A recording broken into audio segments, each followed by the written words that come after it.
বুয়েট বিক্রি করার এখতিয়ার আছে উপাচার্যের, এমনই দম্ভোক্তি করলেন VC doctor SM. Nazrul Islam.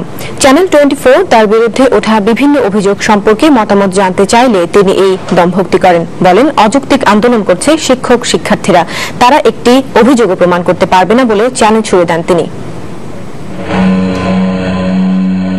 অসুস্থতার কারণে একজন ছাত্রী 2011 সালে রেজিস্ট্রেশনকৃত কোর্সগুলোর মধ্যে একটি কোর্স প্রত্যাহারের আবেদন জানান বিভাগীয় প্রধানের মাধ্যমে উপাচার্যের কাছে।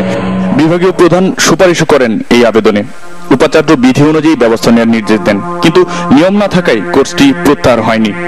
একই বছরে একই কারণ দেখিয়ে ছাত্রলীগের এক নেতাও বিভাগীয় প্রধানকে পাশ কাটিয়ে আবেদন করেন সরাসরি উপাচার্যের কাছে। সেটির ফল পান ওই ছাত্রনেতা।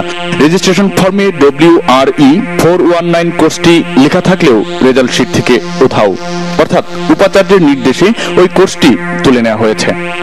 সিম্পলি মিস্টেক, এবং এই মিস্টেকটা ভাইস চ্যান্সেলর না, এই মিস্টেকটা হলো রেজিস্টার অফিসে। ভুল হলে রেজিস্টার হয়েছে, পানিশমেন্ট রেজিস্টার হবে।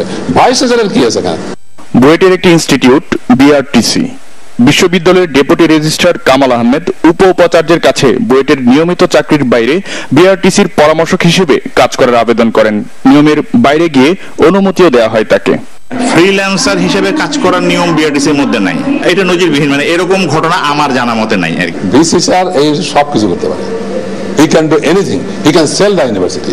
বুয়েটের শিক্ষক কর্মকর্তাদের পদোন্নতি সহ বিভিন্ন বিষয়ে সিদ্ধান্ত নেয় সুপিরিয়র সিলেকশন বোর্ড বা SSB। আন্দোলনকারীদের অভিযোগ, বর্তমান উপাচার্য দায়িত্ব নেওয়ার পর থেকে এই বোর্ডে ক্রমেই কমতে থাকে ডিনের সংখ্যা। আমি সিলেকশন বোর্ড করব, আমি কি তাদের পছন্দ লোক নেব নাকি? তাহলে আমি তো আমার পছন্দ মতো নেব, যাতে হি can do, I can trust on him. Vice chancellor দরকার হলে একজন যদি করে সেটাও ঠিক, ভাইস চ্যান্সেলর করতে পারে এটা। ভারপ্রাপ্ত রেজিস্ট্রার হিসেবে কামাল আহমেদের পদোন্নতিও নিয়ম বহির্ভূত বলে অভিযোগ আন্দোলনকারীদের।